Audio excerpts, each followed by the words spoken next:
Hi hello welcome to Kiran TV news. Jaganmohan Reddy గారు ఆంధ్రప్రదేశ్లో మళ్ళీ ఒక యాత్ర మొదలుపెట్టారు. అది కూడా సానుభూతి యాత్ర అనొచ్చా లేదా పరామర్శ యాత్ర అనొచ్చా? అంటే ఏదో అంటారు కదా, ఎప్పుడో జరిగితే దానికి ఇప్పుడు ఈరోజు పరామర్శించడం ఏంటి అనేది ఎవరికి అర్థం కావట్లా. దాదాపు వారం 10 రోజులు అవుతుంది ఆంధ్రప్రదేశ్లో తుఫాన్ వచ్చి అంత సద్దుమణుగుతున్నటువంటి టైంలో మళ్ళీ ఈయన ఒక కొత్త తుఫాన్ని తీసుకెళ్లే ప్రయత్నం చేస్తున్నారేమో అనిపించింది. సో దాని గురించి తెలుసుకునే ప్రయత్నం చేద్దాం. మనతో పాటు సీనియర్ జర్నలిస్ట్ కిరణ్ గారు ఉన్నారు. ఆయన అడిగి తెలుసుకుందాం. నమస్తే. నమస్తే హరీష్.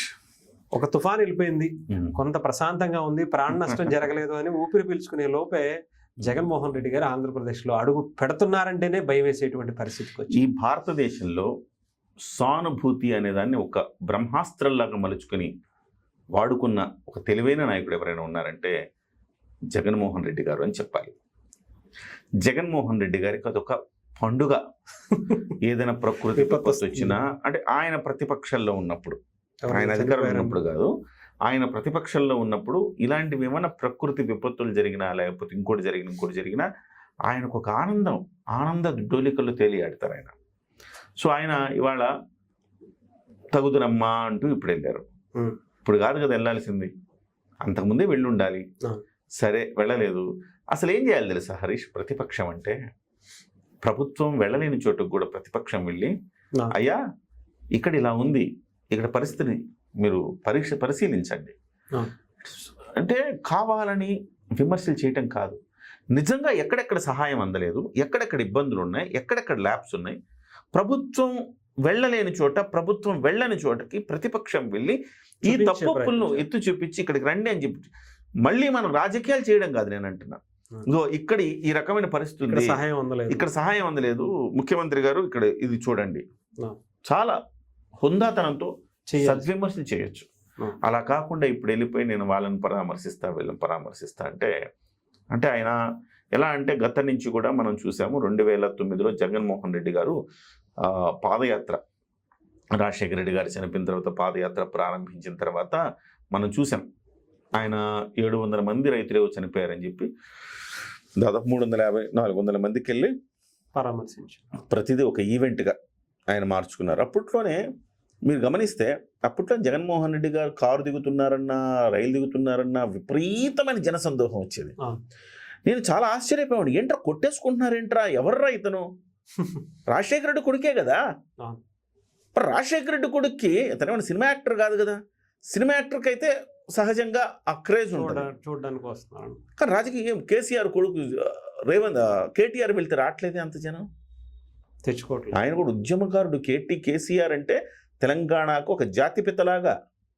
ఎందుకంటే ఎన్నో రోజులుగా తెలంగాణ రాకపోతే ఆయన శక్తి యుక్తి ఏవో ప్రదర్శించి మొత్తం మీద ఆయన తెలంగాణ రాష్ట్రం సాధించగలిగారు కదా.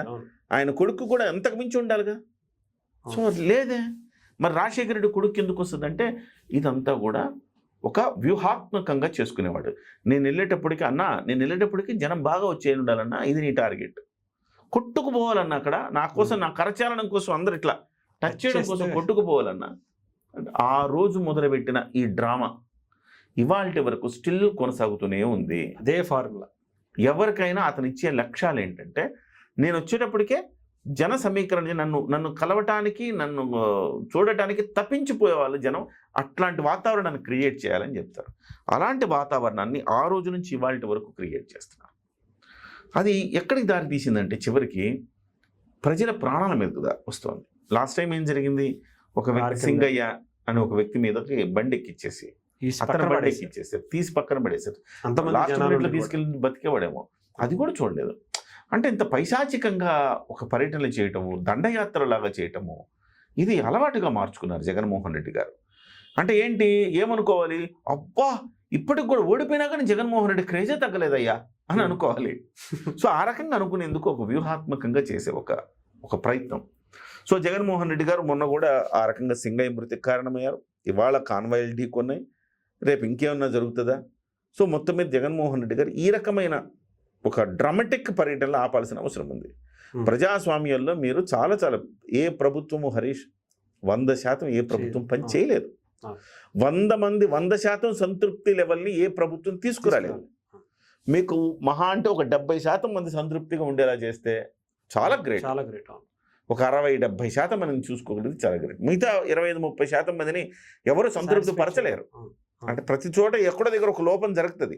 ఆ లోపాలను ఎత్తి చూపించడానికి మీరు ప్రయత్నం చేయాలి తప్ప శవరాజకీయాలు, శవయాత్రలు ఇలాంటివి చేసిన దానివల్ల ప్రజల్లో మరింత పలచనవుతారు. అంటే ఇంత లేట్ అవడానికి ఏమన్నా ఎక్స్పెక్ట్ చేశారంటారు? అక్కడ ఏదన్నా జరుగుతుంది, ఎవరన్నా విపత్తులు, ఏదైనా ప్రాణ నష్టం జరుగుతుంది? బెంగళూరులో కూర్చుంటారు ఆయన, సడన్గా వస్తారు, ఒక ప్రెస్ మీట్ పెడతాడు, పెట్టి ఏదో మాట్లాడేస్తాడు. ఆయన అనుకున్న విలేకరులను పిలుస్తారు. ఆ విలేకరులతో ముందస్తు క్వశ్చన్లు వాళ్ళు ఏం వేసేది ఉండదు, వేసేది ఉన్నా వీనే చెప్తాడు ఏం క్వశ్చన్లు వేయాలో. వాళ్ళు ఎక్కడా కనిపించరు, మళ్ళీ కనిపించరు. అది మాట్లాడేసి ఆయన వెళ్ళిపోయాడు. మళ్ళీ ఇప్పుడు వచ్చాడు. ఇప్పుడు వచ్చి తగుదునమ్మా అంటూ వచ్చి ఇప్పుడు ఏం జరిగింది ఏంటి అని ప్రభుత్వం మీద విమర్శలు చేయాలన్నమాట. ఆ ప్రభుత్వం మీద విమర్శలు చేయడానికి కట్టగట్టుకొని ఇప్పుడు వాళ్తున్నాడు అంతే. రాబందులు వాళ్తాయి చూసావా, ఇట్లా రాబందుల్లా వాళ్తాయి. శవాల మీద రాబందులు వాళ్తాయి అంటారు, అట్లా రాబందుల్లా వాళ్తాయి. ఇతనికి కనీసం ఇంతమంది సలహాదారులను పెట్టుకున్నారు కదా, జగన్మోహన్ రెడ్డి గారికి ఏం మాట్లాడాలి, ఎవరి మీద మాట్లాడాలి, ఎలా మాట్లాడాలి, కనీసం ట్రైనింగ్ కూడా ఇవ్వట్లేదు. సో ఆ రకంగా జగన్మోహన్ రెడ్డి గారు గత నుంచి కూడా చూసుకుంటే ఇవాల్టి వరకు చూసుకుంటే చాలా పేలవమైన, అంటే ప్రతిపక్ష నాయకుడిగా కూడా జగన్మోహన్ రెడ్డి గారు ఫెయిల్ అయిపోయారు. అధికార పక్షంలో ఉన్నప్పుడు మీరు చూశారు, ప్యాలెస్ నుంచి బయటకు వచ్చేవారు కాదు. అధికార పక్షంలో ఉన్నప్పుడు మీరు వచ్చి జనం బాధలు ఏ రోజైనా తెలుసుకున్నారా? లేదు. ఇవాళ ప్యాలెస్కి పరిమితమైన జగన్మోహన్ రెడ్డి గారు ఇవాళ ఏంటంటే ఏదో ఒక రోజు మొదలు పెడతాడు. అంటే జనంలో సానుభూతి రావాలి, సానుభూతి తెచ్చుకోవాలి అనే ఒక ప్రయత్నంలో. సో ఎక్కడ శవాలు కనపడ్డా, ఎక్కడేం కనపడ్డా ఆయన వాలిపోయి అక్కడ శవ రాజకీయం చేయడం, ఒక సానుభూతి రాజకీయం చేయడంలో ఆయన దిట్ట. కాబట్టి బహుశా ఇలాంటివన్నీ కూడా PhD మ్యాటర్స్. సో లండన్ యూనివర్సిటీలు ఎన్ని ఉన్నాయి కదా, యూనివర్సిటీలు ఇప్పటికే జగన్మోహన్ రెడ్డి గారు అవినీతి ఒక పాఠంగా చేర్చారట. యూనివర్సిటీలో ఎట్లా అవినీతికి ఎట్లా పాల్పడ్డారు జగన్మోహన్ రెడ్డి గారు అనేది ఒక థీసిస్, అది ఒక PhD.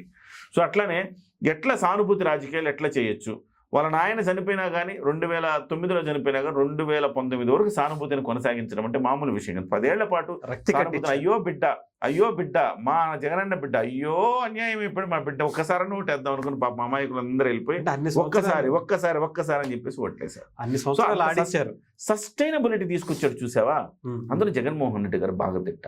ఈయనతోటి మనకి ఆ పెద్ద పెద్ద యూనివర్సిటీల్లో పొలిటికల్ సైన్స్ విద్యార్థులకు ఏ రకంగా ఈ సానుభూతి రాజకీయాలు, ఏ రకంగా శవ రాజకీయాలు చేయాలి ఏంటి అనే దాని మీద ఒక మంచి క్లాస్ ఇప్పిస్తే చాలా బ్రహ్మాండంగా ఉంటుంది. కాబట్టి ప్రజలకు కూడా ఇప్పుడు అర్థమైపోతా ఉంది జగన్మోహన్ రెడ్డి గారు చేసేది ఏమీ లేదు. ఇప్పుడు వచ్చేసి అంతా ఏమంటారు, దొంగల పడ్డ 6 నెలలకు వచ్చి కుక్కలు మరిగినట్టుగా ఇప్పుడు వచ్చి ఈ రకంగా ఆయన మాట్లాడడాన్ని కూడా ఎవరు హర్షించట్లేదు. రైట్ అన్న, thank you so much. Thank you.